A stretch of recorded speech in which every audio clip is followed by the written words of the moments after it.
Dragi prijatelji, nadaljujemo z branjem Evangelija po Marku in z razmišljanjem o njegovem sporočilu.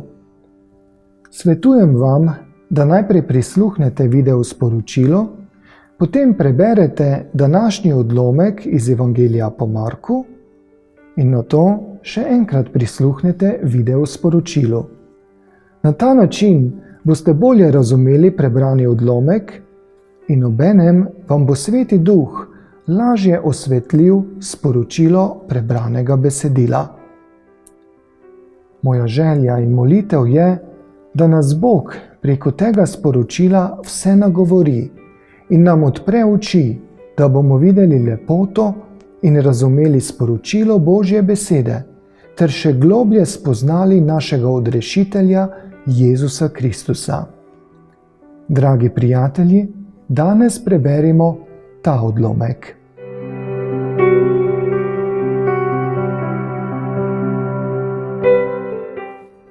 Današnji odlomek se začne z zgodbo o tem, da je Jezus v shodnici ozdravil moža z nečistim duhom.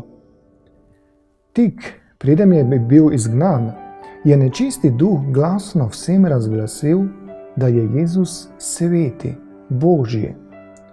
Ljudje so bili začudeni nad Jezusovo oblastjo. Iz celotnega mesta so prišli k Jezusu in ga prosili, naj jih ozdravi. Med njimi je bil tudi gobavec. Glede na tedanja družbena in verska pravila, bi moral gobavec ostati zunaj mesta in se izogibati stikom z ljudmi. Toda Jezus je iztegnil roko in se dotaknil tega moža in tako je bil ozdravljen. Jezusa je vsa ta ljudska pozornost prisilila, da se je umaknil iz mesta na samoten kraj. Ko se je Jezus vrnil nazaj domov v Kafarnaum, je takoj nadaljeval s svojim delom. Najprej je ozdravil hromega moža in še več, odpustil mu je tudi njegove grehe. Verski voditelji so to označili za bogokletje, toda množica ljudi pa je slavila Boga. Potem je Jezus poklical Levija, cestninarja, pobiralca davkov, naj postane njegov naslednji učenec. Cestninarje se je smatralo za grešnike in izdajalce. Verski voditelji so zahtevali pojasnilo od Jezusa, zakaj se druži z odpadniki in izobčenci. Jezus jim je odvrnil, da tisti, ki trdijo, da so zdravi, ne potrebujejo zdravnika. Jezus ni prišel klicati pravičnih, ampak grešnike. Gobavec, invalid, cestninar, vsi ti so imeli skupno eno stvar. Vsi so veljali v tedanji družbi za odpadnike, izobčan in izobčence. In dobra novica je, da jih je Jezus vse odrešil tako, da je stopil na njihovo mesto.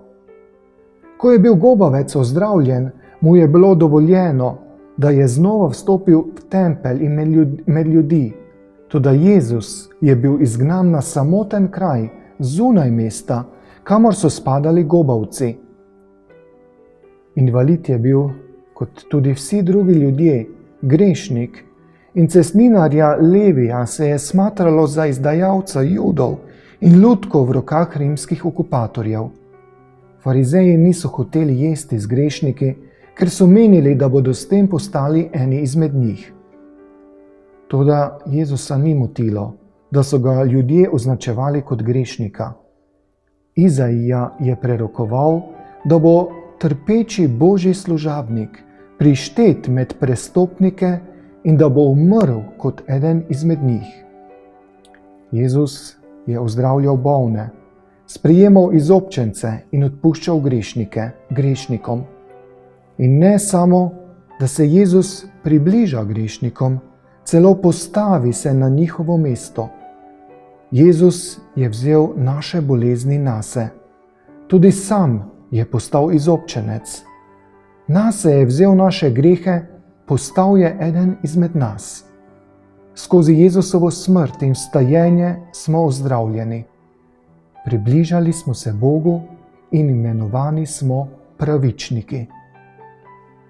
Moja želja in molitev je, da naj nam ob branju Evangelija po Marku Sveti Duh odpre naše oči, da bomo videli v Jezusu Boga, ki odpušča grehe in ozdravlja naše bolezni, in da bomo videli Jezusa kot tistega, ki je stopil na naše mesto in skozi katerega rane smo ozdravljeni.